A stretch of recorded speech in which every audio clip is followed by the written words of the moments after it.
You are Locked On NFL Draft, your daily podcast covering the NFL Draft. Part of the Locked On Podcast Network, your team every day.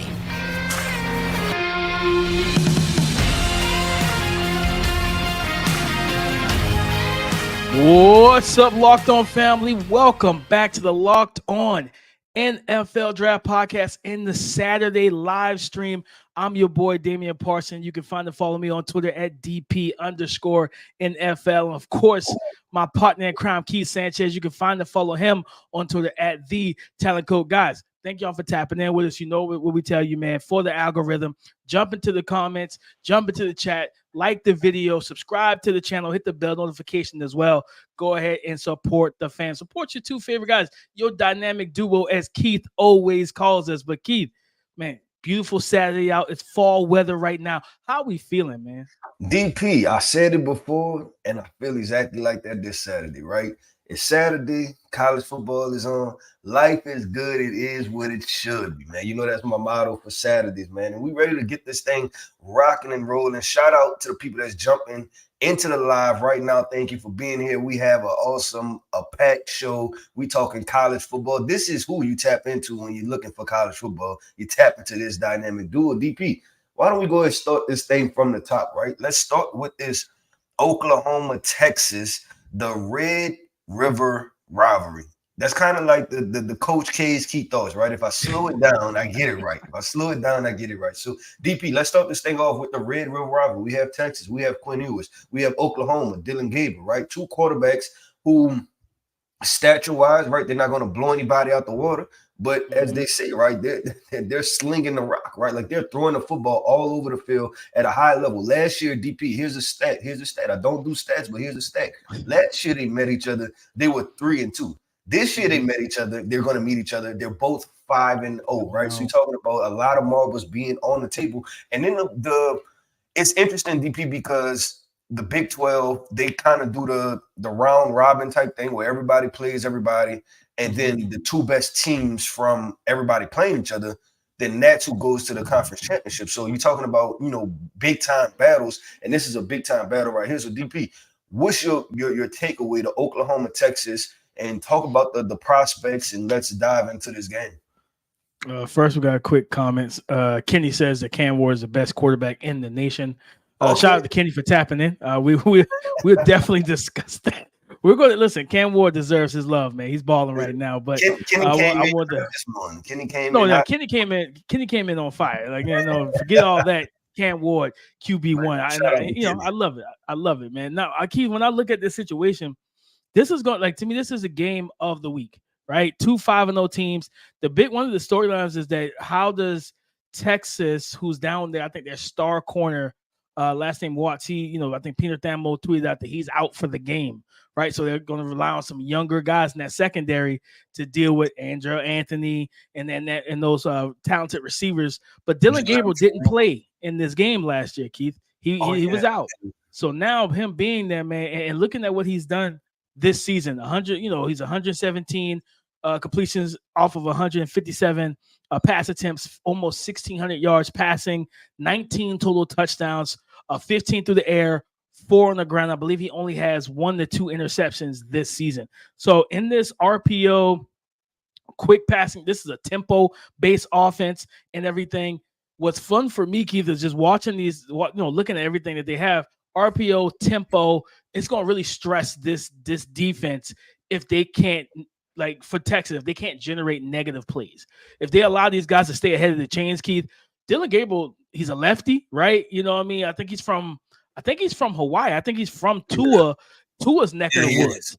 I think, you know what I mean? So Hawaii, I believe, something like that. I think so. So, this another lefty from Hawaii, right? You got another left-handed quarterback from Hawaii. And what I'm looking for with him, man, watching him on tape, Keith, he's been impressive this year. You're talking about just effectively, like, orchestrating and working in this offense, the quick passing game. Not like, okay, that's fine. If all my deep threats are covered and you left my outlet in the flats wide open, he's getting the ball there, right? He's not, he's playing within the structure of the offense. So I think he's probably one of the biggest prospects. You're talking about in terms of who has something to gain. Dylan Gabriel has it, because when we talk about this quarterback class, his name is never mentioned, Keith. No, I agree. He definitely, and I'm probably going to tweet this out and everything, right? Like he's definitely a circle highlight type of guy that when Saturday's over with, everybody could be talking about him because he's a DP. You talked about his play.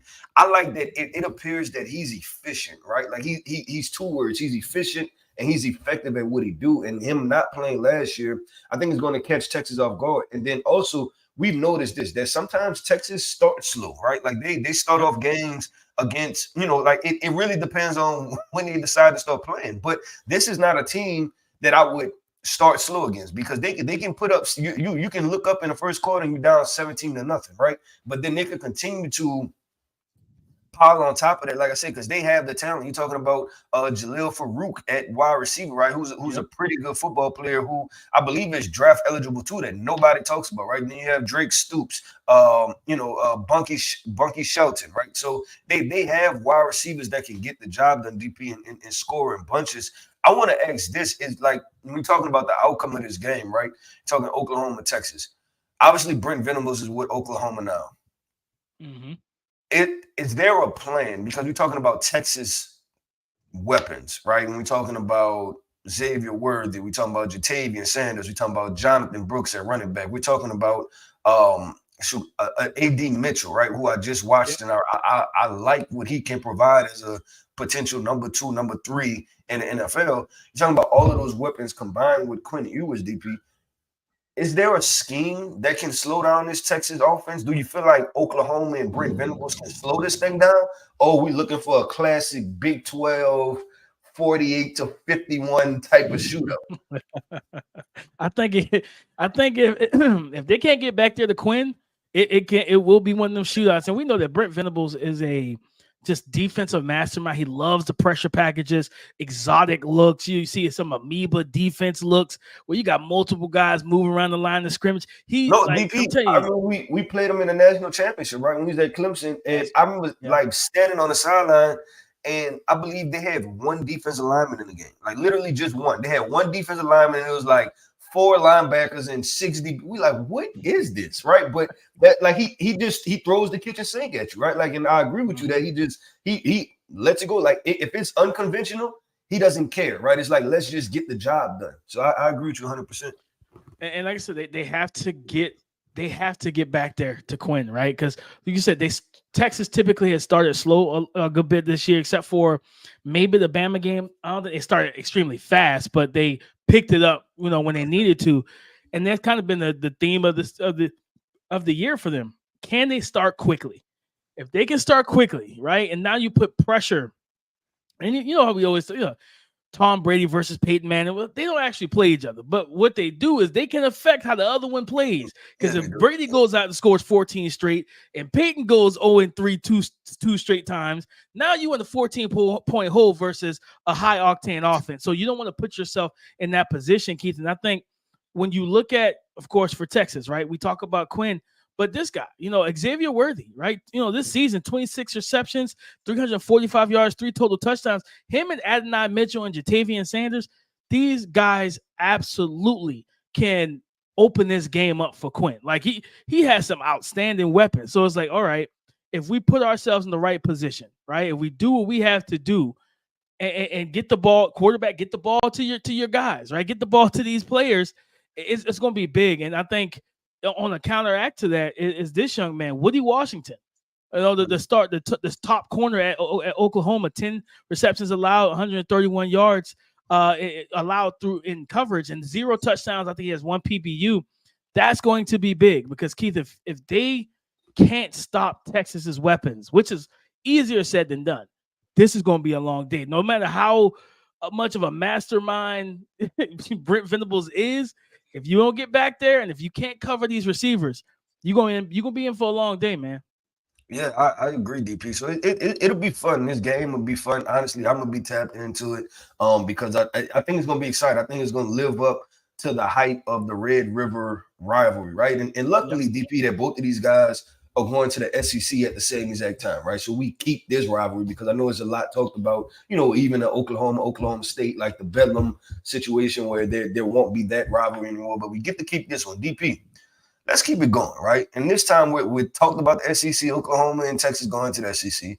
We're going to talk about two teams already in the SEC, and that's LSU and Missouri. And DP, I'm going to quickly hand this thing off to you, the LSU Missouri, because I want to know which way you want to go with this, because all I can think about is LSU defense, and it ain't good. So I'm going to hand this off to you and let you guide this situation in this topic. Keith, LSU's defense is going to be in for a long day, right? I'm telling you right now, it's two guys that's been terrorizing the SEC and just the opponents this year. Brady Cook, the quarterback for Missouri. Brady Cook is cooking, and nobody is talking about it. He is lighting it on. Like I don't think he threw an interception this year, DP. No, I don't think he's throwing. He hasn't thrown one, if I'm not mistaken. And you talk about locked in. He is locked in right now. And their head coach, DP, I love their scheme, right? Because when you and nobody really, because Missouri is not a popular team, right? But this is a coach, DP, that if he goes on to beat LSU and beat a couple teams, he's going to be in contention for one of those top head coaching jobs, because their offense it has the motion, it has the flow to it, it has rhythm. You know what I'm saying? Like it's a well orchestrated offense, and Brady Cook is lighting this thing up right now. Oh, bro, and not only just him, right? His top receiver.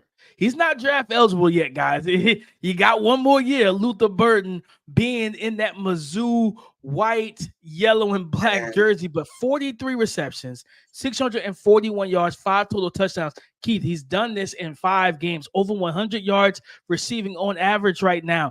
This young man is balling, and he was one of the best wide receiver recruits coming into the class when he came into college. Exactly what I was about to hit, DP. I wanted to let the viewers know that this is not a mistake, right? Like this is not somebody who was playing well in a scheme. No, he was a 5-star guy. He was, put it like this, and this will tell you enough, right? Ohio State wanted him. Ohio State was pursuing him heavily. He just decided to go to Missouri. And we know the history that Ohio State has of putting wide receivers out. So he's the real deal. This isn't a fake 640 yards. This is the real deal. So I agree with you. No, and that's what, like, and I'm going to tell you, two defenders, right? We always talk about Harold Perkins. Like, he's a stud. Like, he's a stud young player. But on the defensive line, man, Keith, I'm not, we talk about on offense. We talked about Jayden a lot. We talked about Malik. We talked about, Brian Thomas Jr. and everything. But Keith, for me, I got to go to the defensive line. Mason Smith and Mekhi Wingo, they got to show up. They got, like, if your secondary is struggling, right, the D-line got to get pressure. And we all know that teams are looking for third downs to see Harold Perkins walk up on the edge. Okay, let's kind of make sure he doesn't wreck this play up, right?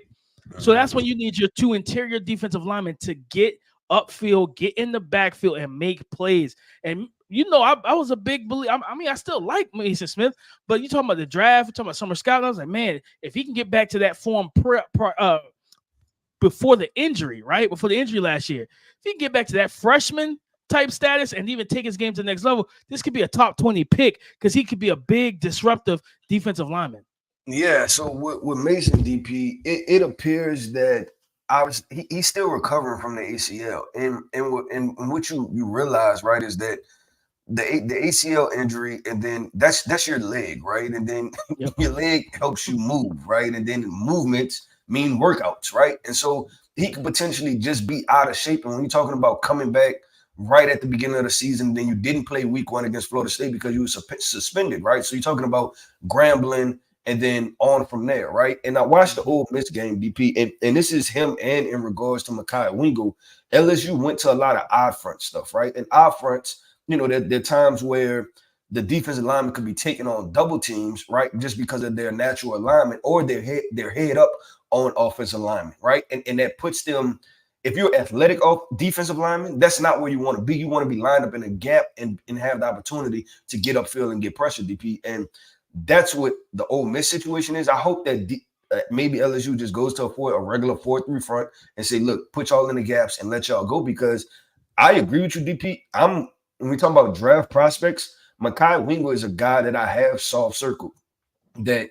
And I just, you know, I talked to you about it. I talked to a couple of people in the industry, and I'm like, this is a potential top 100 prospect, right? Like, and I think he made our top 100 at Draft Network, and it's because he plays athleticism, and you're building off of the foundational blocks that Kalijah Cansey set, right? Like being 6 foot, 275 pounds. Mekhi Wingo comes in there 6'1", 290, right? But he's making plays and getting upfield. You can start to draw those comparisons, and teams will be willing to draft you based solely on that. So I'm with you. I want to see. I was about to say LSU secondary. I don't want to see it. I don't want to see that. The linebackers is that'll be okay, and I think Spates is out. It will be Greg Penn and Wes Weeks, right, at the linebacker situation. But I just want to continue to see how they're going to adjust, because, you know, like they were your pick for the SEC, you know, to win the SEC West, right? And I think the SEC championship. Did you pick them to win the SEC championship? Yeah, I did. I wanted to bring that up because I'm losing in the tallies, right? So I had to bring that up. But DP, it just was it'll be an interesting situation, right? And I live in for the viewers and stuff. I live in Baton Rouge. That's where I live. So when I can tell you, it is not a good feeling around here. With, you know, as far as defensively and everything. So it'll be interesting, because your guy, you talked about Jayden Daniels, like he should be in Heisman contention, right? And I you talked about it, and I heard one of the local reporters talk about it. And it's like the comparison of the stats. He's right there on par with everybody else, right? Like he's right there on par with the stats. But it's that's why we always talk about DP. What the Heisman is also storyline. Which storyline is created around you? His storyline is his defense is bad, right? Not that he's playing so well, it's his defense is bad. And if LSU isn't, you know, winning games, then they're a disappointment. So that's it'll be an interesting game. And look, you know, 11 o'clock kickoff, so we get to get to it early. No, yeah, 100%. And they're gonna need every bit of Jayden Daniels and Malik Neighbors and Brian Thompson. They're gonna need everything that offense has if this defense cannot step up to the plate. DP, is that stops? I have a question. Is that sustainable to you?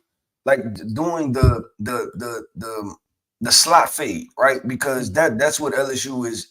A large portion of it, probably 4 or 5 of Jayden Daniels' touchdowns is via a slot fade to Brian Thomas or Malik Neighbors. I want to ask you, is that a sustainable offense, right? It's a play that everybody runs. Like literally everybody in the NFL or college, they have this play in their playbook. But is it sustainable from the perspective of we can just run this 5 to 7 times a game and it's going to produce 2-3 touchdowns? It depends on how you design the play, right? Like if you are doing what you pre-snap motion, if it's man-to-man, getting guys off of that side of the field and isolating that route, like how as well as they've done, I think it's sustainable, right? But you still got to hit the quick hitters. You got to still do the things you need to do, the routine routes, concepts, and passes that will then still be able to dictate where safeties go, how they defend you. Do they run too high? You know what I mean? Running the ball still going to help, right? I forget the running back that transferred over. He's playing good ball, though, for LSU. Logan Diggs from Notre Dame. Yes, he's playing good ball. So he's playing really good ball right now. And, you keep getting the run game going, 100%, because we know what it does, right? It's like a controller. It levers. And to pull that safety down, you go single high, like, all right. Now, does your free safety have the actual range to get from the middle of the field over to this pylon when I throw this 40-yard, 40-yard bomb on the slot fade to whether it's Brian Thomas or Malik Neighbors? And I think they do a good job offensively into forcing defenses into the looks that they want, and then they go ahead and find, hey, listen, I always said, create the mismatch, identify it, and exploit it. And I give them credit. They've been doing a good job of that, Keith. But man, let's transition, Keith. Let's transition to, as we get ready to close this thing out in a little while, we're going to talk facing the spring. Keith, one of the games on the schedule, right? Mm-hmm. Maryland, Ohio State. Now, Maryland is scoring a lot. Mike Locksley, right? It's got these guys balling. Tua Tagovailoa's younger brother, slinging the rock. This offense is high-powered. They are 17.5-point underdog, not to Ohio State. And Ohio State is at home. I get that. But Keith, 17.5, over two tutties, and more than two tutties in the field goal. Like this, how you feeling about this? DP, I'm not going with Ohio State on this situation. I'm going with Maryland. I think Maryland will easily be within 17 points because this offense is high powered, and we can't say the same about Ohio State. So that's where I'm going. If I was betting on this game, I'm putting the money on Maryland. Right, I think they will be close enough, and we've seen this. We've seen a sputter in Ohio State, and I'm trying to think of you pull up their schedule and see the actual results of the games, but it hasn't been too many games where we've seen this offense be flat out dominant, right? And I think that you're talking about Mike Locksley, this offense, Talia, right? And the weapons that they have at Maryland, they can score enough points to keep it within. I would put this at a 10-point game. I could see Ohio State winning this thing 31-21, right? I don't see a 17-point spread though. Yeah, I don't either, Keith. I'm with you. I'm with you. I think Maryland's going to be able to handle the points, make this a closer game, because at the end of the day, we talk about this Ohio State offense. It has not, even with Marvin Harrison Jr. and the Mekhi Buka, Travion Henderson is not playing today. I think he's a little banged up, so he's out. So they're going to run their kind of bigger backs in this game and everything. I think Bruce Feldman tweeted out not too long ago that they'll be running with Chip Trainum, who was running back, linebacker at Arizona State, and then Mayan Williams. So it's, those will be the two backs leading the way for Ohio State. But Kyle McCord just hasn't gotten it done yet, Keith. Yeah, and I'm looking at this right now. I pulled up their schedule, DP, and this is why I'm kind of saying this, right? I'm looking at who they've played, right? They played Indiana week 1. That was a 23-3 game, right? And I'm not sure how many prospects Indiana has. Played Youngstown State, beat them by 28 points. Played Western Kentucky, beat them by 50 points. But the Notre Dame game, right? We know that they squeaked that out at the very last second. So I'm not all in yet on this Ohio State. I think this is a game that's based off of what Ohio State used to be, right, offensively. And it's like, yeah, they'll be able to cover. I just don't know what it is right now. And I also give credit to Maryland's offense and being able to score points. No, 100%. I'm with you. I'm not taking, I can't do it, FanDuel. Our partners over, our guys over at FanDuel Sportsbook, 17.5. It's too rich for my blood. Now, Keith, I'm not gonna lie, FanDuel has actually been whooping us in the spread because again, we're both losing in the spread. Like we have not done well with the spread as of this point, right? We're both have a losing record. Again, I'm 2-3, losing record.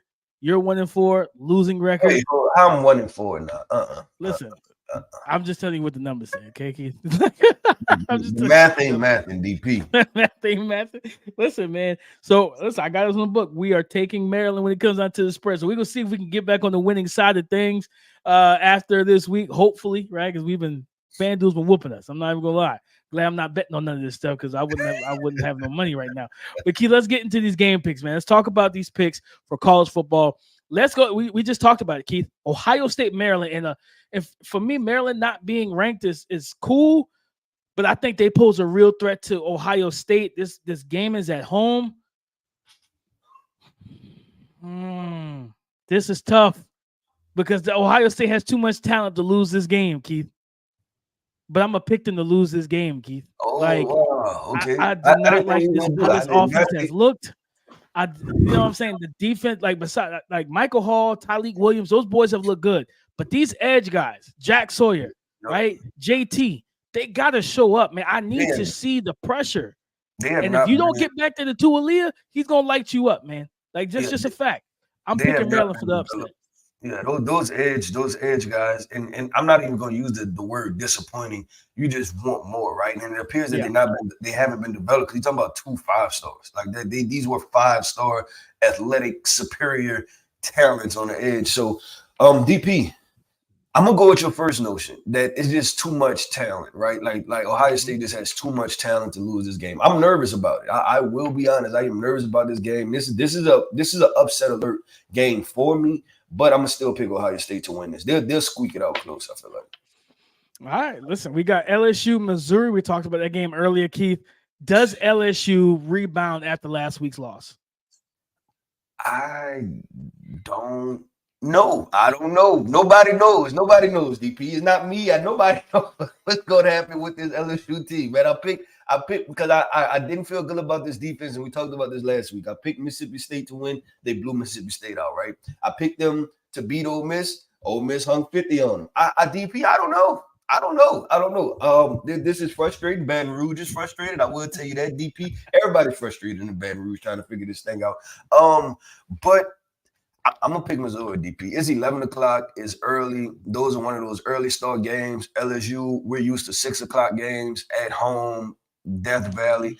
I'm gonna go Missouri in this game. I think they come out swinging. This is like a Super Bowl type game for them, where they're more excited playing this game than what LSU is. They get to earn a semblance of respect from around the country, knocking off LSU, right? Yep. And I think that's a big. And then you put Brady Cook out there. If he throws another 400 yards, no TD, no interceptions, and they keep, I think they might be undefeated if I'm not mistaken. Talking about Missouri, so you talking about then creating Heisman buzz for a quarterback that nobody knew about entering this season. I'm with you. Like this game, I'm taking Missouri in this game as well. Listen, I can go ahead and pick against LSU. Now they've burned me twice. Like I don't think they got a shot at the college football playoffs. So it is what it is, man. Next up, Keith, we got Kentucky coming off a big win over Florida. Ray Davis almost 300 yards rushing, but they're going up against Georgia, and Georgia has not looked like the number one team in the nation. I truly don't believe that they have a win on their record that puts them at that will put them at number one, but they're undefeated, right? Keith, does Kentucky get another big win this week, or does Georgia keep it pushing for you? I think Georgia wins this game. And I want to say shout out to our viewers tapping in. Man, listen, as we're going through them pick-ems, y'all put y'all picks in. Who y'all think is going to win this game? And we can have this conversation. But Georgia, let's be honest, right? Georgia hasn't looked like the number one team. And I believe they have the number one ranking. I don't believe they're the number one team in the nation right now. Mm-hmm. And I went through and I watched that Auburn game, DP, and the things I'm seeing from Georgia, I haven't seen in about 3 to 4 years. Uncharacteristic. I haven't seen in 4 years. Georgia's almost in the same bracket with Bama, right? Like where they both should be a little nervous about what's going on, DP. But I'm going to pick them to win this game tightly. I don't think this is the upset game, but I think the upset game is coming very close for Georgia. Yeah, I picked Georgia as well. Devin Leary hasn't looked great, in this offense as a passer.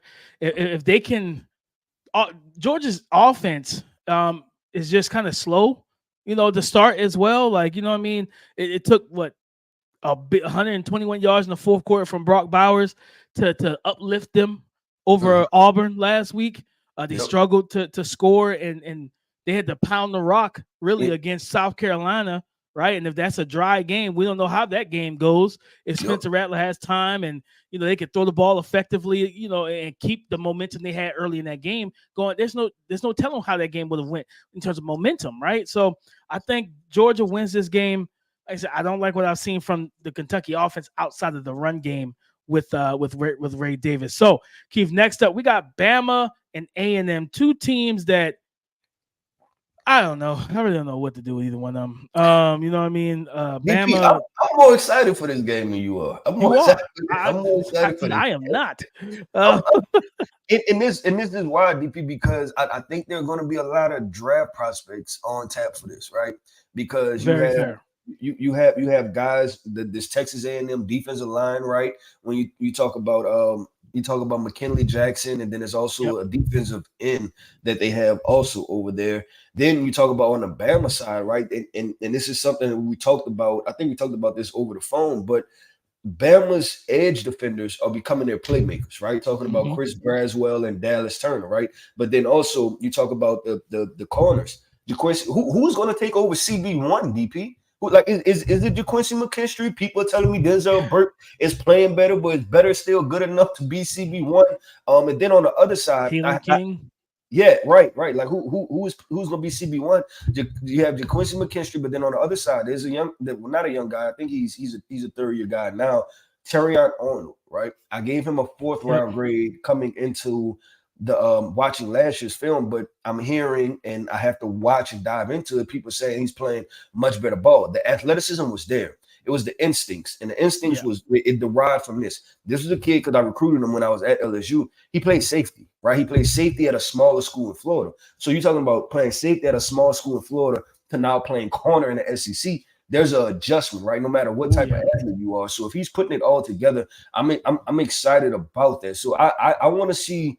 I think it's gonna be an interesting game, DP. I'm not even about to tell you it's gonna be a good game, because it could be a lot of bad football going on. But I think it's gonna be an interesting game. I think it's a 5 o'clock, 6 o'clock kickoff.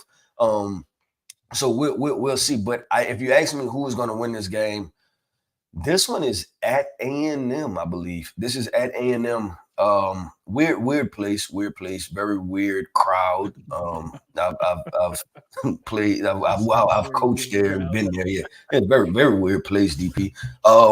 But I'm gonna go with Bama. I think Bama squeaks it out, and to be honest, I'm not confident on that one either. But I think Max Johnson is the quarterback for A&M. I think it's gonna come down to him making plays with his legs, Max Johnson. But I'm gonna go. You know what? The thing is this, and I'm kind of all over the place. It's gonna come down to what quarterback makes the most plays with their legs, and I think pull it up. I'm with you. I'm picking Bama as well, and with I think one of the first points you made, the edge rushers for Bama. You know what I mean? Dallas Turner, Chris Braswell. I think those guys get after it and work to contain them, contain the legs of Max Jock, especially on earlier downs. Force them into longer distances on third down, and then allow that pass rush, tune it up, supercharge it, let those boys fly, pin their ears back, get after them. And Dallas Turner, crazy enough, not getting a lot of talk right now, but he's balling. So I think that he can take that this game. Yeah, it won't be a sexy game, but it'll be a resume game for a lot of draft prospects, because you've been talking about tackle like Ruben Fathery, right? Who everybody talked about because he's 6'8", going against Dallas Turner and Chris Braswell. You're talking about their guard, Layden Robinson, right? Coming in there playing ball against, some of these interior defensive linemen for Bama. So it probably won't be a sexy game, but it'll be a resume game for these guys. 100%. No, I'm with you on that, Keith. Next up, we got two more left. We got Louisville, who's undefeated, ranked in the top 25, versus Notre Dame. Notre Dame coming off back-to-back, close games, right? The close loss to Ohio State, the close win over Duke last week. This is tough because they're still missing wide receivers for Notre Dame, right? Because of health, because of injuries. Louisville is playing very good ball. They're playing physical, good wide receiver, quarterbacks throwing the ball well. But I think the trenches is where I'm going to give the edge back to Notre Dame. Riley Mills. Exactly. I'm blanking on the other defensive tackle's name right now, but he's a stud. I think that is going to be the deciding factor. So I'm going Notre Dame in this game. Yeah, and you talk about trenches, right? I'm thinking about this will be a classic Notre Dame game where they're going to run the football. It'll be a time of possession. They're going to control the clock, right? And you talk about Joe Alt on one side and Blake Fisher on the other side, and then they're going to run the football with their running back with Audric Estime. I look for him to get 25 plus touches. I believe in what their head coach is establishing, and that is mental toughness. And there are two ways you can look at the past couple games, right? The game against Ohio State, then the game against Duke, right? That they're building being comfortable in uncomfortable situations. And I think that's going to go a long way for them, DP. So I'm going to go with Notre Dame. I don't think it's going to be a blowout. I think it'll be a close game. And when I say close, I think under 10 points. I will put it under 10 points type of game. But I'm going to go Notre Dame. I think Notre Dame gets this job done. Yeah, I'm going Notre Dame as well. Howard Cross the third, and that's who I was talking about. Howard Cross and Riley Mills. I think those two guys will be able to really help dictate this game and win it in those close moments. But Keith, the game of the week, Oklahoma, Texas. Who you picking in this game, man? Oh, I thought you was gonna go first, DP. I want you to go first. I wanted to hear you because I've been swaying back and forth this entire show on Oklahoma, Texas, right? Because part of part of me wants to pick Oklahoma, but then part of me is telling me because I always say, if you want to know who's gonna win the game, look at the prospects, right? Who has the better team? Like that's usually a tall tale sign of who has more draft prospects. And DP, every skill position player for this Texas offense that starts. So when it's quarter one and there's 14 minutes and 55 seconds on the clock, whoever runs out there for this Texas offense, they're getting drafted. All of them are getting drafted. Yeah. DP, the quarterback, the receivers, the tight end, the running back, everybody's getting drafted. But it is a rivalry game. We talked about Dylan Gabriel heating stuff up. So this is how much validity do you put into this Oklahoma offense when you look at their schedule, right? Like they beat teams like Tulsa and it's been a lot of it's been a lot of group of five stuff going on with Oklahoma, right? It's a lot of whole big group of five vibes going on with them. I'm stuck, DP. I'm so close to picking the upset. I'm gonna go with Texas. It is a very reluctant situation with picking Texas. Because this is gonna be a who has the ball last type of game. Because Dylan Gabriel gonna come out. I think both quarterbacks, and this is the type of game I believe it could be. I think both quarterbacks are going for plus 350, maybe plus 400. Like this is gonna be a track meet. No, I'm not. Listen, I'm with you because this was a difficult call for me, right? And I look at, one of my favorite prospects in this draft that I can't wait to get into the film and break him down, on the Draft Network, YouTube channel where we're getting those things running and we're about to start diving into Scott reports and all that, Keith. T'Vondre Sweat on the interior defensive line.